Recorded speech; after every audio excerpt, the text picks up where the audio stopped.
नमस्कार। अच्छा, जब भी हम भारत की नदियों के बारे में सोचते हैं तो सबसे पहले क्या नाम आता है? गंगा, यमुना, है ना? पर ये सिर्फ पानी की धाराएं तो है नहीं। ये तो हमारी सभ्यता की, हमारी संस्कृति की जीवन रेखाएं हैं। पर क्या हमने कभी सोचा है कि ये नदियां बनती कैसे हैं, बहती कैसे हैं और हमारे जीवन पर इनका इतना गहरा असर क्यों है? तो चलिए, आज भारत की इन विशाल नदी प्रणालियों के सफर पर निकलते हैं और इसे समझेंगे एकदम आसान भाषा में। तो आज हम क्या क्या समझने वाले हैं? सबसे पहले कुछ बेसिक बातें करेंगे, मतलब नदी प्रणाली होती क्या है। फिर हम देखेंगे कि ये नदियां जमीन पर कैसे कैसे पैटर्न बनाती हैं। इसके बाद हिमालय से निकलने वाली और दक्षिण भारत की नदियों में क्या फर्क है, इस पर बात करेंगे। फिर देखेंगे कि ये सब आखिर में जाकर मिलती कहाँ है। और सबसे आखिर में ये समझना भी तो जरूरी है कि इन नदियों के प्रति हमारी क्या जिम्मेदारी बनती है। तो तैयार हैं? चलिए शुरू करते हैं। तो सबसे पहला और सबसे बड़ा सवाल यही है, ये ड्रेनेज सिस्टम या हिंदी में कहें तो अपवाह तंत्र आखिर है क्या भला? ये शब्द सुनने में थोड़ा मुश्किल लगता है ना? पर यकीन मानिए, इसका जवाब ही हमारी पूरी समझ की नींव है। तो चलिए सबसे पहले इसकी एबीसी सीखते हैं। जैसे कोई भी बड़ी इमारत बनाने के लिए उसकी नींव, मतलब उसके बिल्डिंग ब्लॉक्स को समझना जरूरी होता है, बिल्कुल वैसे ही नदी प्रणालियों को समझने के लिए कुछ बेसिक शब्द हैं जिन्हें जानना बहुत जरूरी है। ये शब्द बार बार हमारे सामने आने वाले हैं। तो पहला शब्द है अपवाह, या अंग्रेजी में ड्रेनेज। ये बहुत सिंपल है। बस इतना समझिए कि जब पानी एक तय रास्ते से, एक चैनल से होकर बहता है, बस उसी बहाव को अपवाह कहते हैं। सोचिए, जैसे बारिश का पानी ढलान पर अपनी एक नाली बनाकर बहने लगता है, बस वही है अपवाह। ठीक है, तो अपवाह तो समझ गए।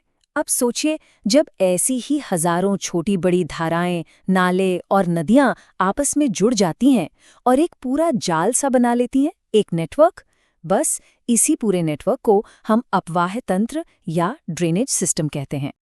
अच्छा, अब अगला शब्द है अपवाह द्रोणी या ड्रेनेज बेसिन। ये क्या होता है? ये वो पूरा का पूरा इलाका है जहां से सारा पानी बहकर एक मेन नदी और उसकी छोटी छोटी सहायक नदियों तक पहुंचता है। इसको आप नदी का कैचमेंट एरिया भी कह सकते हैं।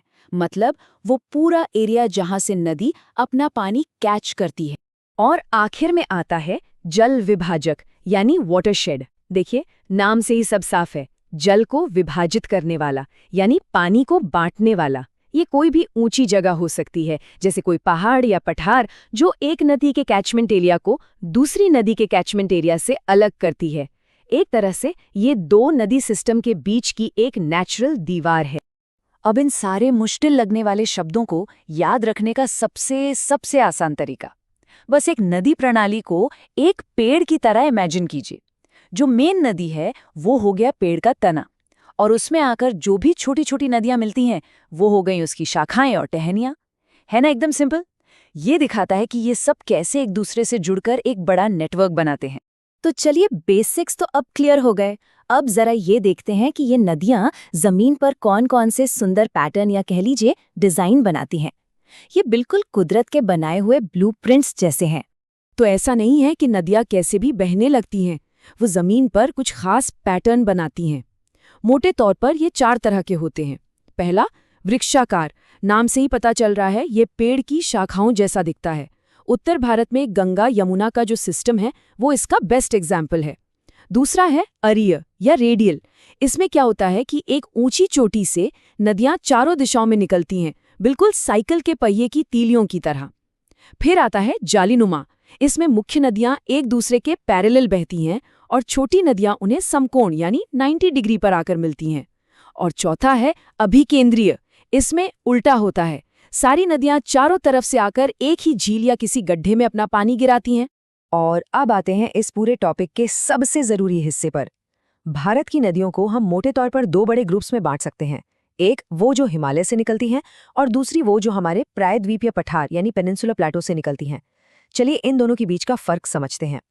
ये टेबल इन दोनों के बीच का फर्क एकदम साफ कर देता है। देखिए, एक तरफ हैं हिमालय की नदियां जो एकदम यंग और एनर्जी से भरी हुई हैं। ये पहाड़ों को चीरकर गहरी गहरी घाटियां बनाती हैं। दूसरी तरफ है दक्षिण भारत की नदियां, जो बहुत पुरानी और शांत हैं और चौड़ी उथली घाटियों में आराम से बहती हैं। पर सबसे बड़ा फर्क है पानी का। हिमालय की नदियों को ग्लेशियर से पिघलती बर्फ और बारिश दोनों से पानी मिलता है, इसीलिए यह साल के 12 महीने बहती हैं।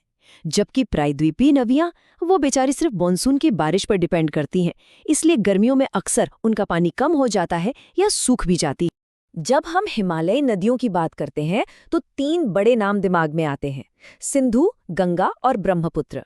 ये तीनों इतनी विशाल नदियां हैं कि सिर्फ भारत ही नहीं, हमारे पड़ोसी देशों के लिए भी लाइफलाइन है। और गंगा, जो गंगोत्री ग्लेशियर से निकलती है, वो तो हमारी संस्कृति और आस्था का प्रतीक ही है। वहीं अगर दक्षिण भारत यानी प्रायद्वीपीय भारत की बात करें तो यहाँ महानदी, गोदावरी, कृष्णा और कावेरी जैसी बड़ी नदियां हैं। यकीन मानिए, दक्षिण भारत के लिए ये नदियां उतनी ही जरूरी हैं जितनी उत्तर भारत के लिए गंगा। लेकिन कहानी में एक ट्विस्ट है। भूगोल में हमेशा कुछ मजेदार एक्सेप्शंस यानी अपवाद होते हैं। नर्मदा और तापी ऐसी ही 2 अनोखी नदियां हैं।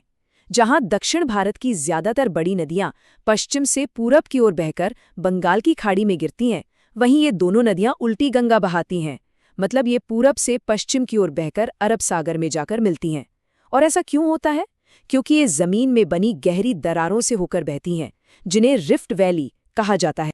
और हाँ, एक जरूरी बात याद रखने वाली, गोदावरी नदी जो है वो प्रायद्वीपीय भारत की सबसे बड़ी नदी प्रणाली है।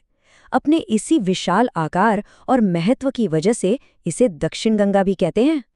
चलिए अब नदियों को एक और नजरिए से देखते हैं, और वो नजरिया है इनकी आखिरी मंजिल। मतलब अपनी इतनी लंबी यात्रा के बाद ये नदियां आखिर में जाती कहाँ हैं? इनका पानी बंगाल की खाड़ी में जाता है या अरब सागर में? अब ये जो आंकड़ा आप देख रहे हैं, ये काफी चौंकाने वाला है। भारत की नदियों का 77% पानी, जी हाँ 77%, वो बंगाल की खाड़ी में जाकर गिरता है, और सिर्फ 23% पानी ही अरब सागर में पहुंचता है। ये बहुत बड़ा अंतर है और ये हमारे देश के भूगोल की पूरी कहानी कहता है। तो जैसा कि हमने पहले भी बात की, गंगा, ब्रह्मपुत्र, गोदावरी जैसी बड़ी नदियां अपना पानी बंगाल के खाड़ी में ले जाती हैं, और सिंधु, नर्मदा और तापी जैसी नदियां अरब सागर में जाकर मिलती हैं। तो ठीक है, हमने नदियों के बारे में ज्योग्राफी तो समझ ली, पर अब जरा आज की हकीकत पर आते हैं, जो थोड़ी सी कड़वी है। ये जो हमारी जीवन रेखाएं हैं, ये आज किस हाल में हैं और इनको लेकर हमारी क्या जिम्मेदारी बनती है? और कड़वी सच्चाई यही है कि हमारी नदियां आज बीमार हैं, बहुत बीमार। फैक्ट्रियों का जहरीला केमिकल, हमारे घरों और शहरों का गंदा पानी, खेतों से बहकर आने वाले कीटनाशक, सब कुछ इन्हीं नदियों में जा रहा है। और ये एक इतनी बड़ी समस्या है जिसका असर सीधे हमारी सेहत और हमारे पर्यावरण पर हो रहा है। लेकिन अच्छी बात ये है कि अब इस पर ध्यान दिया जा रहा है, कोशिशें हो रही हैं। इसका एक बहुत बड़ा उदाहरण है नमामि गंगे मिशन, जिसे 2014 में शुरू किया गया था। इस बड़े प्रोजेक्ट का एक ही मकसद है, हमारी सबसे पवित्र नदी गंगा को फिर से साफ और जिंदा करना। तो आज हमने भारत की नदियों को समझने की कोशिश की, पर आखिर में एक सवाल हम सबके लिए है। हमारी इन जीवन देने वाली नदियों का भविष्य क्या होगा? क्या आने वाली पीढ़ियां भी इन नदियों को ऐसे ही देख पाएंगी या सिर्फ किस्सों में सुनेंगी? इसका जवाब सच कहूं तो किसी सरकार के पास नहीं है। इसका जवाब हम सबके पास है, हमारी सामूहिक कोशिशों और हमारी अपनी जिम्मेदारी में। ये सवाल मैं यहीं छोड़ रहा हूं सोचने की।